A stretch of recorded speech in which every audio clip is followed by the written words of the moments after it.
గురుగారు నమస్కారం. హరే కృష్ణ తల్లి. తెలంగాణలో అసలు కాంగ్రెస్ ప్రభుత్వ పరిపాలన ఎలా అనిపించింది గురుగారు? ఏదో విశేషం ఉంటే మాట్లాడుకుంటారు. ఓకే. జాగ్రత్త అమ్మ, ఆరోగ్యం, ఆ పండ్లు తిను, కూరగాయలు తిను, ఆకుకూరలు తిను చెప్తారు. అలా ఏమైనా విశేషం ఏమైనా కనబడిందా? ఇచ్చిన హామీలు కానివ్వండి. బస్సు ఒకటే కదా పెద్ద హామీ. Free bus. బస్సులో బస్సు. కానీ మొన్న ఒక ఆవిడ ఎవరో భలే పాడింది, భలే బాగుంది ఆ పాట. ఓకే. స్టేటస్ పెడితే తెగ చూసారు. ఏంటి గురుగారు? ఏదో పాటలా పాడింది. ఈ ఉచితం బస్సు వద్దు అన్నో something like that. Okay. Okay. ఇప్పుడు 10 ఏళ్ళు సీఎం కదా కేసీఆర్. హెల్త్ బాగోలేదు, ఎక్కడ జాయిన్ అయ్యాడు? యశోదలో. ఎందుకని ఒక్క మంచి గవర్నమెంట్ హాస్పిటల్ కూడా డెవలప్ చేయలేదని కదా దాని అర్థం. ఇప్పుడు చేయొచ్చు కదా వీళ్ళు, గవర్నమెంట్ ఆసుపత్రి బాగా చేయొచ్చు కదా, గవర్నమెంట్ స్కూల్ బాగా చేయొచ్చు కదా, ఎందుకు చేయకూడదు? చదువు ముఖ్యం కదా, చదువు ఉచితం అని ఎందుకు చెప్పట్లేదు? ఇళ్ళకి డబ్బులు ఇవ్వడం ఏంటి? ప్రజలు అలా ఫ్లెక్సిబుల్గా తయారైపోయారు, వాళ్ళకి కావాల్సింది అదే. కాబట్టి ప్రజలు ఎవరైనా డిమాండ్ చేశారా ఉచిత విద్య కోసం? ఎప్పుడైనా కులాన్ని తిడితే కదిలొచ్చినట్టు ఇప్పుడు హిందువుల్ని రాహుల్ గాంధీ తిడితే ఎవరు రాలేదు. కులాన్ని తిట్టుంటే బెల వచ్చింది ఎవరుగా? ఎవరో పెయింటర్స్ తాళ్ళు కట్టుకుని పెద్ద బిల్డింగ్ మీద పెయింట్ వేస్తున్నారు. వాడు పాటలు పెట్టుకున్నాడు సెల్లో. పక్కన కూడా ఇంకో పెయింట్ వేసేవాడు. అదే వాడి పాటలు పెట్టుకో, నా హీరో పలానా వాడని పెట్టాడు. వాడికి వీడికి మాట వచ్చింది, పని తోసాడు. వీళ్ళు రోజు కలిసి ఉండేవాళ్ళు. అసలు వాళ్ళ హీరోలు ఎవరో అలా కలవరు. ఒకవేళ కలిసిన హాయ్ బాయ్ అనుకుని వెళ్ళిపోతారు. వీళ్ళు చచ్చిపోయారు అంటే వీడి పౌరుషం దేనికి? వెనకాల భార్య బిడ్డలు ఏమైపోతారు? అలా కులాన్ని తిడితే వచ్చే పౌరుషం ధర్మాన్ని విమర్శిస్తే ఎందుకు రావట్లే?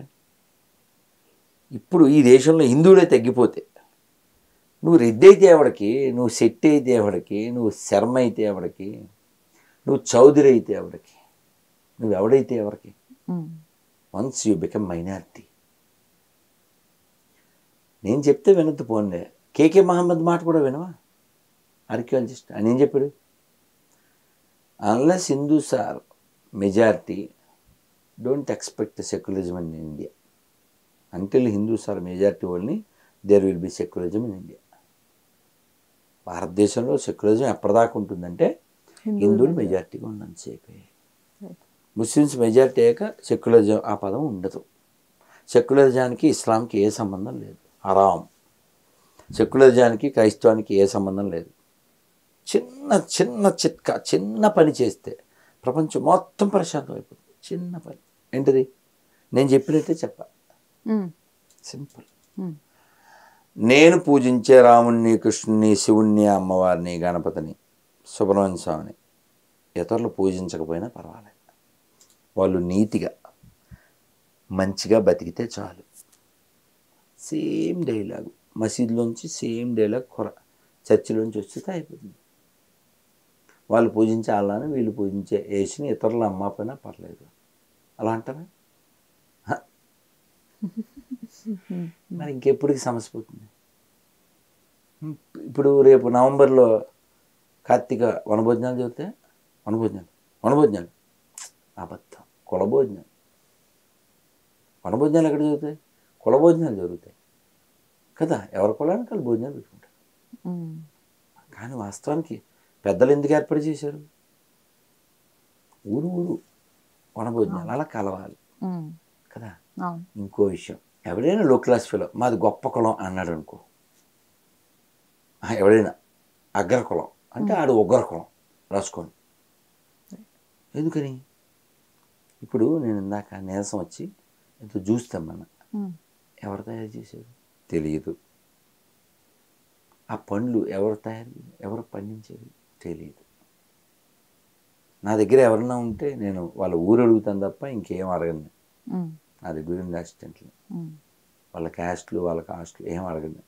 నాకు మనుషులు కావాలి, మనుషులు కావాలి. ఇప్పుడు బియ్యం తింటాం మధ్యాహ్నం భోజనంలో, ఎవరు పండించారు? మీ క్యాస్ట్నా? సాత్విక్ ఉంటాడుగా, ఎరా డాక్టర్ మన కులపొడే అన్న, మెడిసిన్ మన కులపొదే అన్న, సెటస్కోప్ మన కులపొదే అన్న, టాయిలెట్ మన కులపొదే అన్న, వాడు మామూలుగా చేయడు. అంటే అసలు అర్థం కాదు. ఇప్పుడు నువ్వు జీవించాలంటే బట్టలు కావాలి, నీ కులపొడి వేసాడా?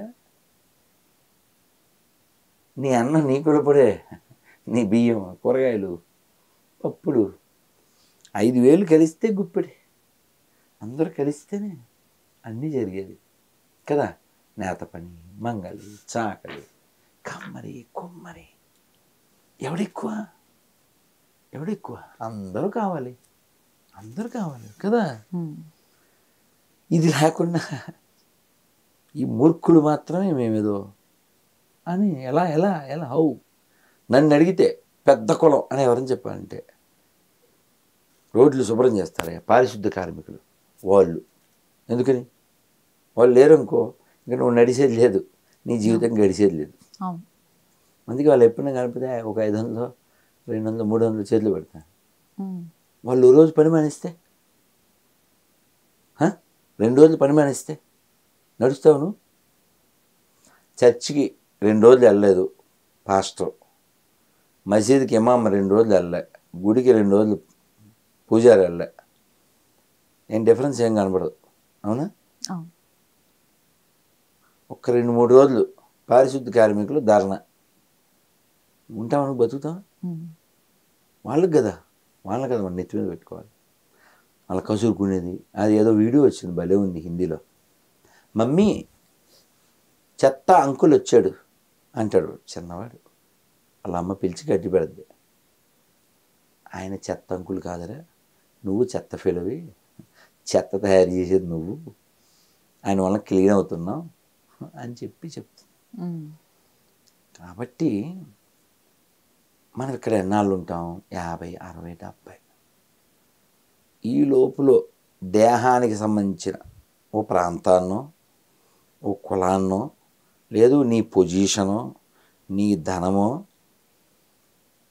నీ పొలమో, నీ బిల్డింగో, ఏవో వీటిని ఏవో చూసుకుని సాంగ్స్ అవి పాడేసి, ఏం సరే సాంగ్స్ రెచ్చిపోతాం బ్రదర్.